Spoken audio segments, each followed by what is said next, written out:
Assalamualaikum warahmatullahi wabarakatuh. Alhamdulillah, alhamdulillahi rabbil alamin. Assalatu wassalamu ala asrafil anbiya'i wal mursalin, sayyidina wa maulana Muhammadin. Asyhadu an la ilaha illallahul malikul haqqul mubin, wa asyhadu anna Muhammadan abduhu wa rasuluhu was-sadiqul wa'adal amin. Allahumma sholli ala sayyidina Muhammadin wa izzatin illallahi sirri Allah sirri fi sirri wa sifatin wal ikram ya wal jalila wal ikram. Bersyukur kita kepada Allah dengan mengucapkan alhamdulillahi rabbil alamin atas segala limpahan karunia rahmah dan hidayahnya, serta dengan izinnya juga kita dapat menjalankan amanahnya, beramal dan beribadah zahir batin dunia dan akhirat. Bersalam kita tidak akan pernah kita lupakan. Marilah sama-sama kita sampaikan kepada junjungan kita Nabi Allah, Nabiul Akhirul Zaman, Rasulullah Muhammad sallallahu alaihi wasallam. Atasnya kalimahnya kita kalamkan dengan membacakan Allahumma sholli ala sayyidina Muhammad wa ala alihi sayyidina Muhammad. Alhamdulillah para hadirin dan jamaah pemirsa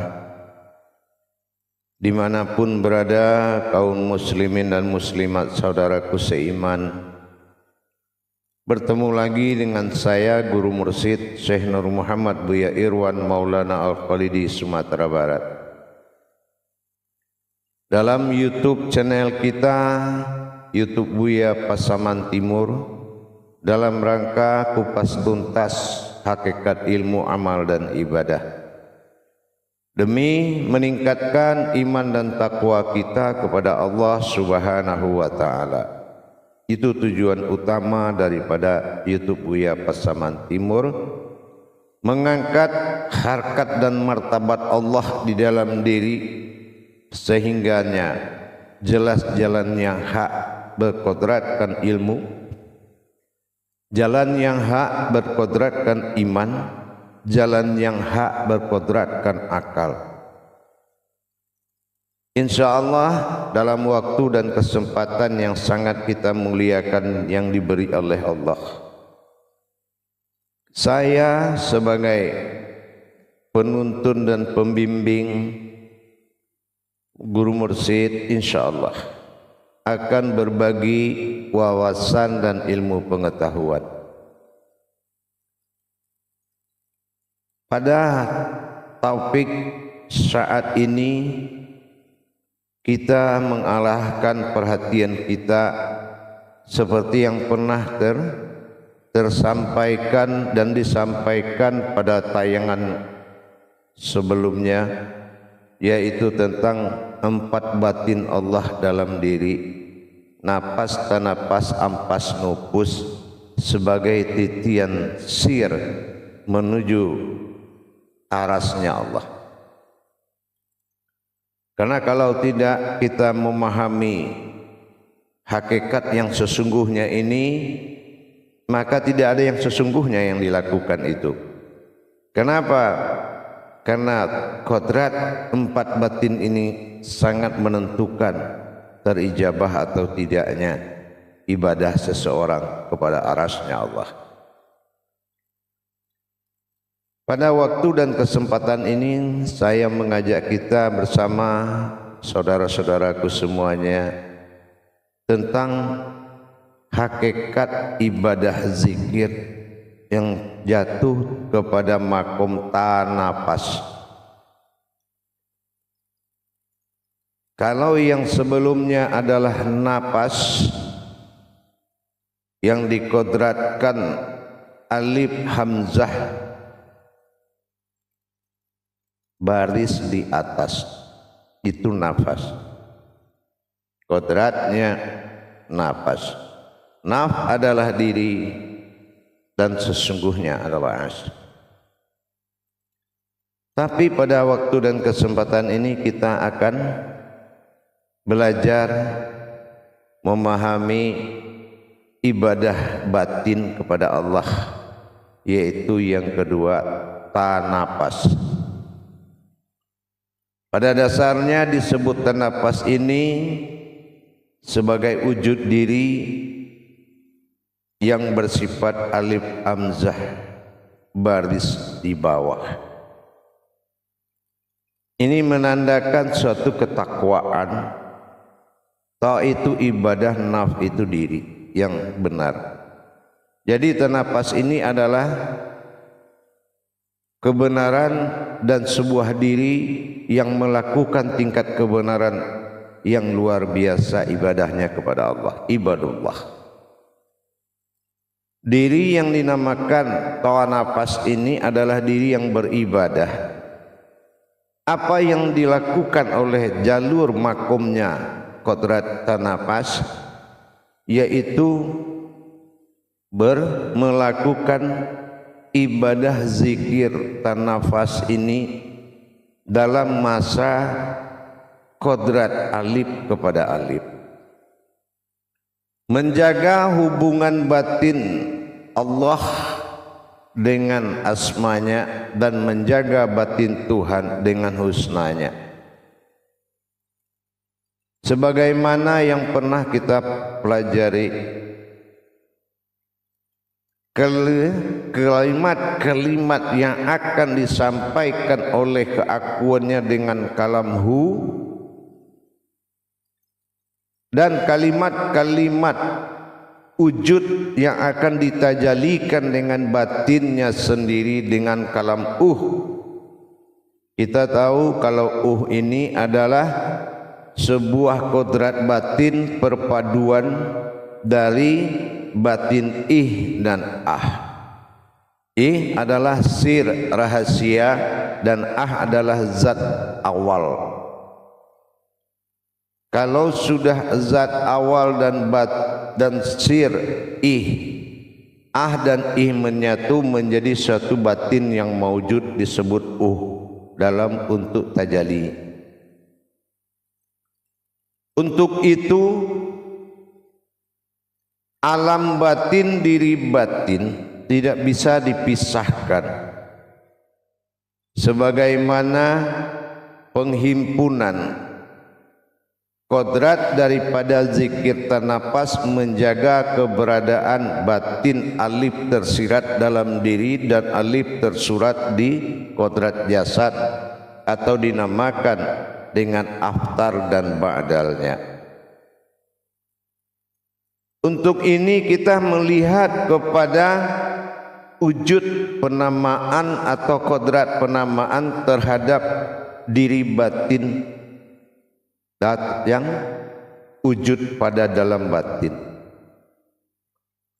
menyatakan semuanya menjadi wujud, menjadi aku, tentu dengan kita mentajalikan kodrat keakuan Allah dengan menjaga dengan kodrat batinnya Allah. Apa yang bisa mendampingi kalimat aku kalau aku jatuhnya kepada hu dan hu jatuhnya kepada dia, itu dimakomkan dalam makom ibadah. Huwallazi wa huwa ma'akum, itu dikalamkan dalam makom ibadah. Tetapi di dalam makom ilmu atau kodrat, pendamping aku pada kodrat wujudnya Allah adalah sebutannya hampir sedikit setara hanya perbedaannya adalah to, yaitu beribadah. Apa kodrat pendamping? Disebut dengan atau engkau. Maka kita dalam zikir tanafas ini kita sudah bisa mendapat kesimpulan bahwasannya aku menyerta engkau dan aku adalah engkau. Itu perbedaan yang sangat tipis. Ini disebut dengan zikir tunggal. Tunggal dikatakan aku adalah engkau, engkau adalah aku juga. Ini dikatakan zikir tunggal. Menjaga kodrat yang dua adalah bertajalinya kodrat keakuan hu dengan adalah tajali daripada zikir tanafas atau diri yang benar. Kebenaran sebuah diri itu adalah menetapkan pendekatan yang sifatnya sudah mencapai muqarrabin atau ahadah. Pendekatannya sudah mencapai ahadah dan wahadah dalam alam yang zahir. Jadi untuk menjaga keakuan dan engkau adalah dalam bentuk kemaslahatan kalamiah, dan ini juga yang menjadikan sebuah wujud itu terjadinya antara aftar dan ba'dal. Tetapi kalau kita tidak tahu menyatukannya dalam zikir batin dengan atau dikatakan dengan atau sudah mendekat dengan atau engkau dan aku, ini belum dikatakan seseorang itu melengkapi zahir Allah dan batin Allah. Allahi fi zahiru wallahi fil batinu. Inilah yang dikatakan yang mana di dalam menetapkan zikir batin Allah ini atau dikatakan zikir tanafas, pelaksanaan tajalinya yaitu dengan menarik kalam dinaikkan ke ma'ani, baru diturunkan meliputi sekalian alam dengan menjadi batin. Maka berartikan dia aku adalah engkau. Dengan adanya wujud dan maujud yang bersatu, maka hiduplah dua pandangan, dua jiwa dalam satu kodrat. Jiwa aku dan jiwa engkau. Engkau yang pendekatannya sudah mencapai muqarrabin. Tapi kalau dia masih mencapai itu ibadah ke makom hakikat. Tapi kalau sudah engkau, itu makomnya sudah tarekat atau dikatakan dengan tajali. Pengalamannya semuanya sudah termasuk sangat dekat. Untuk menjaga satunya aftar dan ba'dal menjadi zahir dan batin, maka zikir tanafas ini adalah salah satu zikir wujud dan maujud. Maka dalam bentuk penyatuan aku dan engkau. Ini maknanya sangat tinggi dan sangat berderajat. Begitu aku naik, terlihatlah engkau. Begitu aku naik, terlihatlah engkau. Inilah mata batin manusia yang ditumpangin kodrat keinsanannya. Harus selalu melihat aku adalah engkau, aku bersama engkau, apapun yang akan dikirim kepada engkau, apakah membela ketakutan, apakah membela diri dari kebinasaan, keteraniayaan, aku hu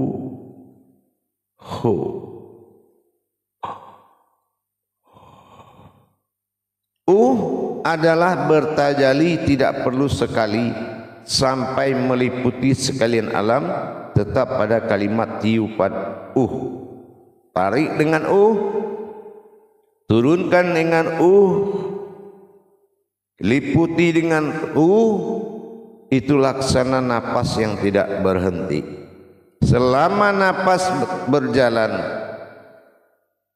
maka selama itu juga pendekatan tidak bisa diputuskan. Ini dikatakan dengan to napas yang berkodrat alif hamzah, ya, di bawah, baris di bawah, alif hamzah baris di bawah, menandakan bahwasannya yang di bawah ini yang akan naik dan menjadikan keakuan yang disaksikan oleh batin tadi. Ini dengan satu tarikan napas tarik dikeluarkan dan liputi oleh sekalian alam yang berjalan mengisi ke segala rongga diri kita. Nah, di nya ini dia mengalir ke seluruh batang tubuh kita, menjadikan kodrat batin. Siapa? Batinku. Inilah jawaban dari Bani tadi. Inilah batinnya Allah, inilah dirinya batinnya Allah. Diri batinnya Allah inilah yang dikatakan tubuh lahu. Inilah tubuhku. Dengan mengalirnya batin Allah merasuk kepada 7 sifat dalam diri, mewujud dalam 4 kodrat: air, api, angin, tanah, diwa, dimani, manika, nur, nurullah, nur Muhammad, nurha Allah. Liputannya menjadikan diri batin dalam tajalli maka ini adalah melahirkan sir dan zat yang menjadi ini akan menjadikan sir dan zat menjadi batin, atau dikatakan dengan dan dalam tajalli napas. Maka napas ini napas yang mengingat kepada wujud batin dan keakuannya, dijaga kodratnya menjadi kodrat batinku dan aku adalah batin. Ini akan membuat namanya tanafas. Artinya itulah ibadah diri. Sebuah diri yang selalu beribadah kepada keakuannya dan menjaga keakuan Allah pada diri, inilah tanafas. Dia beribadah menjaga keakuannya di dalam diri kita yang wujud dan maujud. Ini adalah tajalli daripada batin Allah, yang mana wujudnya adalah alif hamzah baris di bawah. Kalau untuk alif hamzah baris di atas, nafas. Alhamdulillah para jemaah sekalian, para hadirin dan kaum muslimin dan muslimat dimanapun berada, ini adalah digolongkan zikir tingkat tinggi.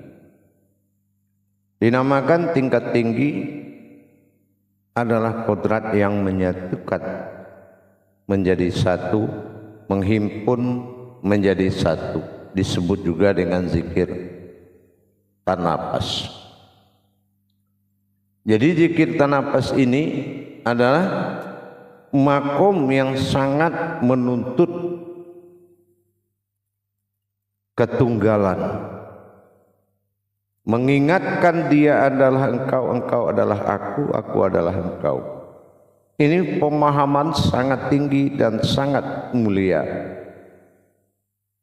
Seperti yang saya sampaikan pada kajian napas.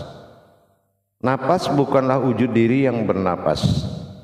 Sekali lagi, napas bukanlah wujud diri yang bernapas. Yang bernapas itu wujud makhluk.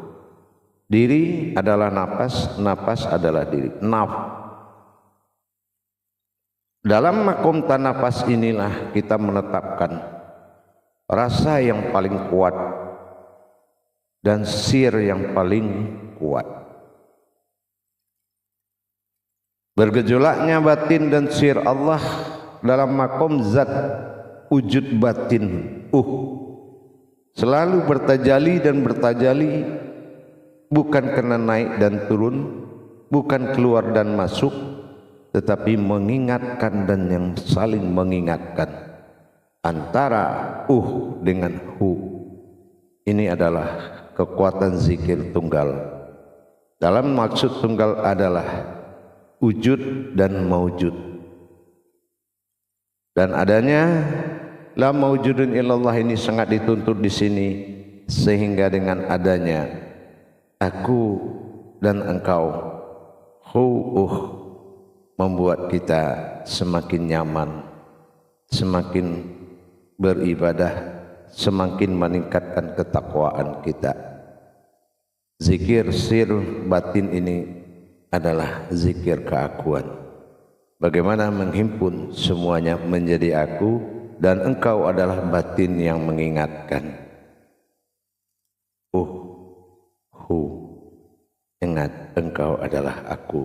Maka kita akan menjaga semua tingkah dan perbuatan, dan kita menghadapi apa saja kita sudah siap dengan mewujudkan aku adalah engkau. Inilah batin Allah dengan sirullah yang selalu berdalam alif kepada alif, menjaga kodrat alif abtar dan alif ba'dal. Insyaallah mari kita sama-sama mengamalkan, mudah-mudahan diijabah oleh Allah. Barakallahu ya Karim ya Rahman ya Rahim. Semoga bermanfaat buat kita bersama. Insyaallah berkah ya Allah. Amin. Akhirul kalam wa billahi taufiq wal hidayah. Wassalamualaikum warahmatullahi wabarakatuh.